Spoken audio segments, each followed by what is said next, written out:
Hello. On Thursday, 2nd of March, at the Venetian in Las Vegas, there was the World MMA Awards.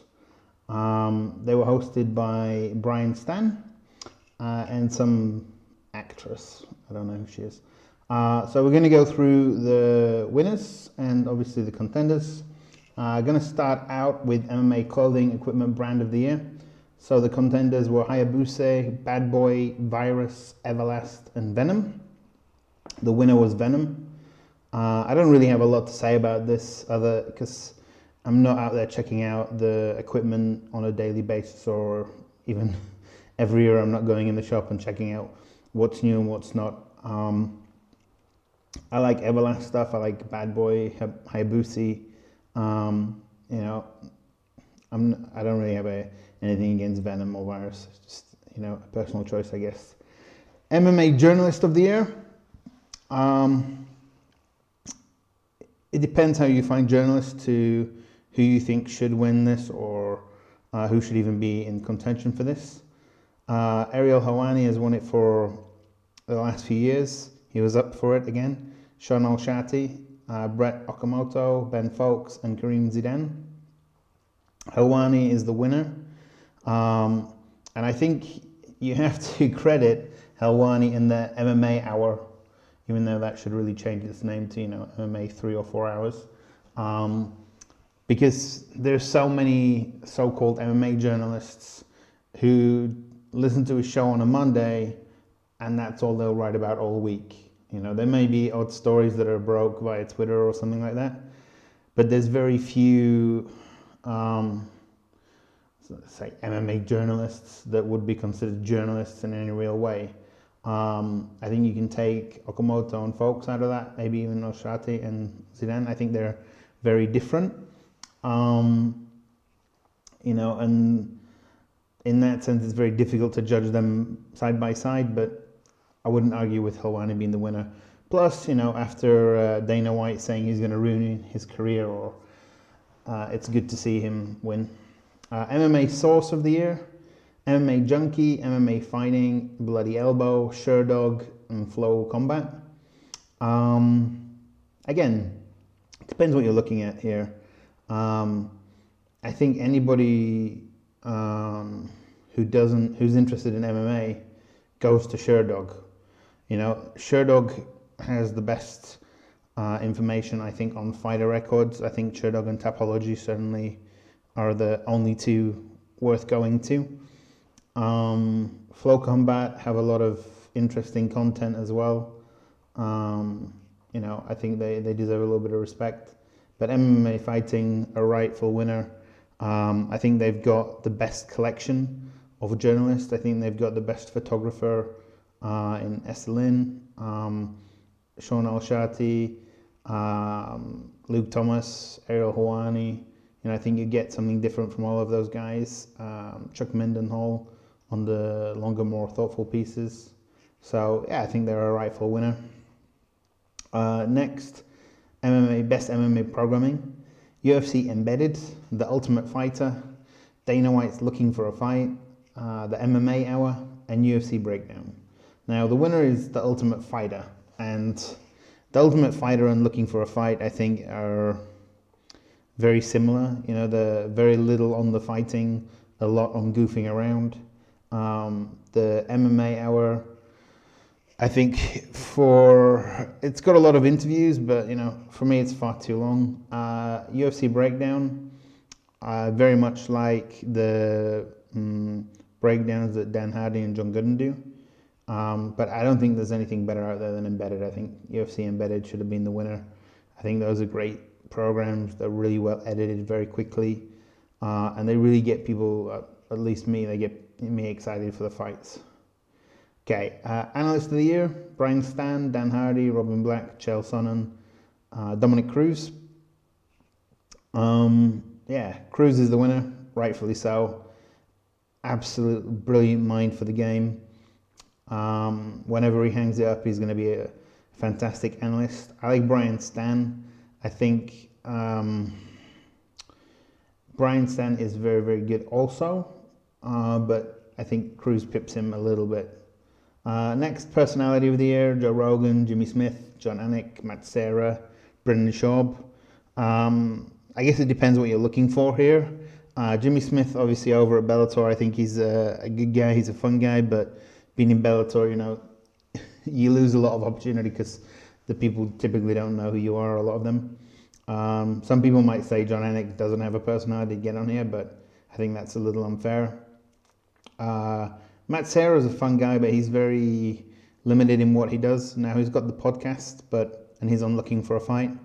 But Joe Rogan is a rightful winner.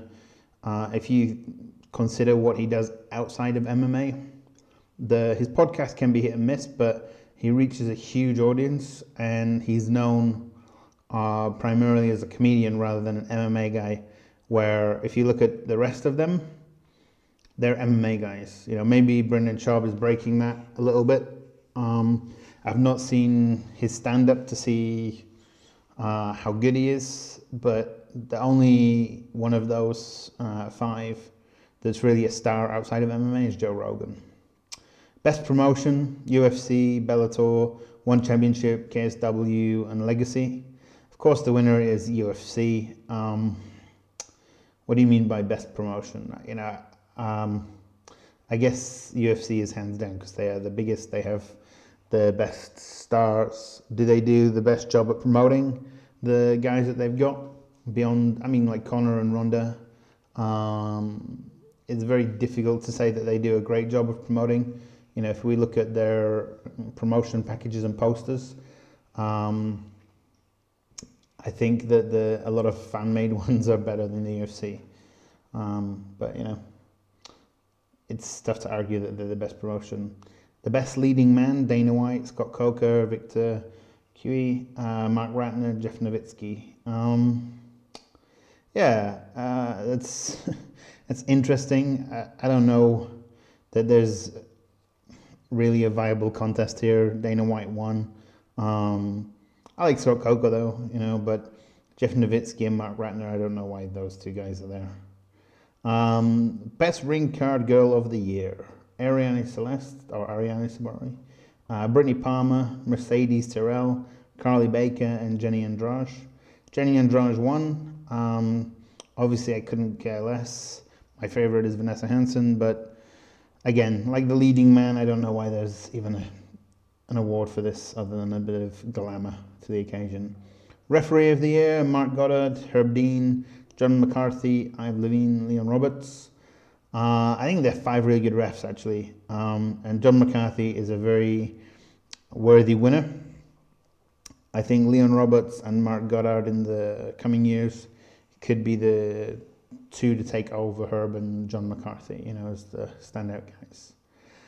Gym of the year: American Top Team, SBG Island, Jackson Wink, Kickboxing Academy, AKA, and Team Alpha Male.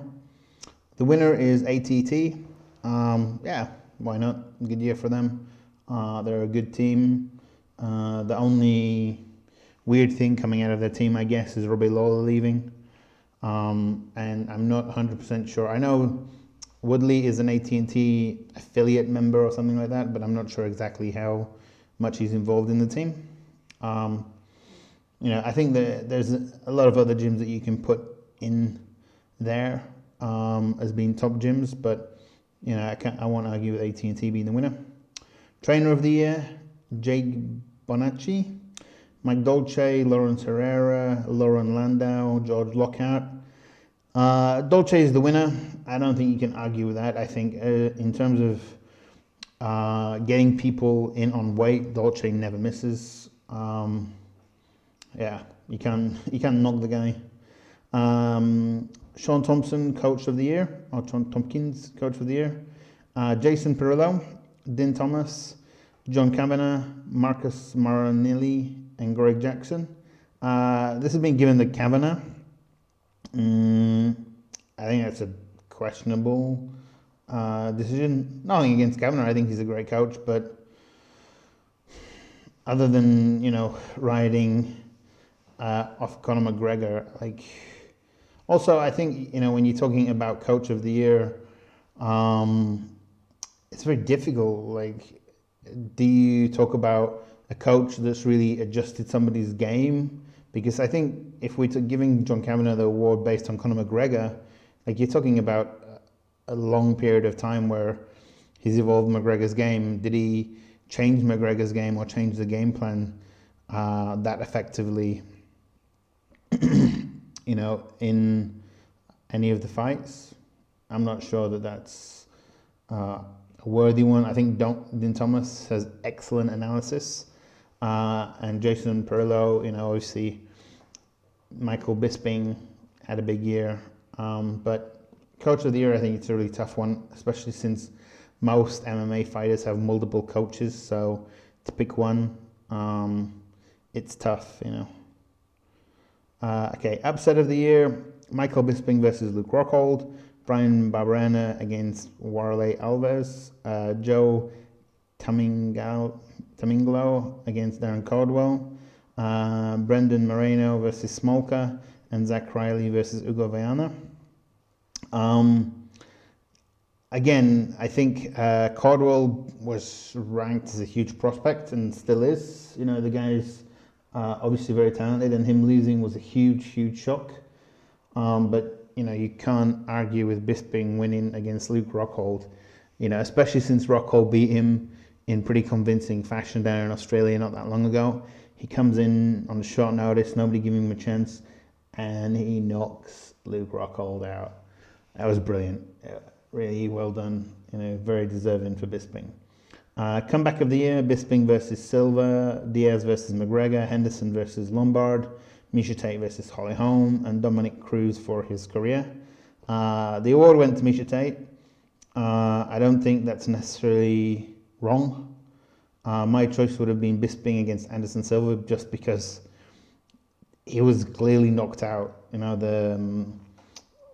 The knee that landed, and I think it was a legal knee, some people think it was illegal or whatever, but I think that was a legal knee, and he clearly knocked Bisping out. It was a brutal, it looked like he was concussed, and Bisping came back and won that fight. Maybe that's Silva's fault. Silva should have turned it on, and in the Miesha Tate Holly Holmes, it was more like Miesha Tate willing her way through, so maybe Miesha is a deserving winner. Submission of the year, Ben Rothwell against Josh Barnett, Nate Diaz versus Conor McGregor, Miesha Tate versus Holly Holm, Mackenzie Dern versus Montana Stewart, and Thiago Moses versus David Catillo. First of all, shout out to Ben Rothwell submitting probably the best catch wrestler that's ever been in MMA in Josh Barnett. That deserves a huge amount of respect. That obviously he didn't get because Nate Diaz won this. But anybody who didn't vote for Mackenzie Dern, you're an absolute moron. That submission might have been the best submission in MMA history, let alone this year. And who's the winner? Oh, it's a rear naked choke. If you want to talk about the most common type of win by submission in MMA, it's rear naked choke. I bet more cards in MMA history have had a win via rear naked choke than not. Rear naked choke is very common. Conor McGregor isn't great on the ground, so it's not a surprise that a jiu-jitsu black belt submitted Conor McGregor. Jesus Christ, I can't believe that won the award. No offense to Nick Diaz, he's a great competitor, but that award belongs to Mackenzie Dern. Knockout of the year, Anthony Johnson versus Glover Teixeira, Landon Venata versus John Medeski, Michael Page versus Cyborg Santos, Yair Rodriguez versus Andre Fili, Michael Chandler versus Pitbull Ferreira. Great knockouts here as well, actually. I think it was a very competitive contest for who should win the knockout of the year, but Michael Venom Page is a deserved winner. That knockout was brutal, absolutely vicious. Crushed the guy's skull, so yeah, deserving winner for Venom Page. Fight of the year, Robbie Lawler versus Carlos Conduit, Cub Swanson versus Duho Choi, Bisping versus Anderson Silva, McGregor versus Nate Diaz 2, Michael Chandler versus Benson Henderson. As an Englishman, Bisping versus Silva was huge. It was a great and very emotional affair. McGregor Diaz 2, I don't know that is deserving of being on this list. I think the winner is Cub Swanson versus Doo Ho Choi. I think my pick would have been Robbie Lawler Conduit for the technical acumen. Swanson versus Choi was a real barn burner and back and forth affair.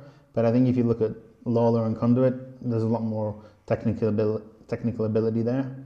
International Fighter of the Year: Michael Bisping, Joanna Jędrzejczyk, Conor McGregor, Gegard Mousasi, and Khabib Nurmagomedov. And the winner is Khabib. We'll come back to that in a minute, but Conor McGregor wins Fighter of the Year. How does Conor McGregor win Fighter of the Year and not International Fighter of the Year?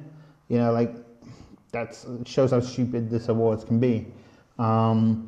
Is Conor McGregor a deserved winner? Is Khabib a deserved winner? I think you've got Gegard, Jędrzejczyk, and Bisping. Bisping, I think, had some really good wins. He won the belt. He beat Silver. He beat Dan Henderson. I think he's very much a deserving winner. Mousasi had some great wins. Jędrzejczyk is a champion who didn't lose. McGregor lost, and Nurmagomedov didn't fight that much. It's a weird one, I guess this is internet votes. Breakthrough Fighter of the Year: Yadir Rodriguez, Cody Garbrandt, Doo Ho Choi, Derek Lewis, Michael Page. All of them have a big claim to that, but there's only one who's a champion, and that's Cody Garbrandt, so he's the rightful winner. Female Fighter of the Year: Cyborg, Angela Hill, Jędrzejczyk, Angela Lee, and Amanda Nunes. Nunes, won the title. I think she looked very impressive. Angela Lee could have had a shout for that, but I don't have a problem with Leona winning it. And like I said, the Fighter of the Year was between Bisping, Cerrone, Garbrandt, McGregor, and Miocic, and McGregor won it. I would have given it to Bisping, but whatever. I think Miocic has a good shout for it too, but McGregor wins it even though he lost. But he won he's a two-weight world champion, something like this. Obviously never defended either of them, but so the internet decides. So congratulations to all those winners, and we're looking forward to the 209 card tomorrow.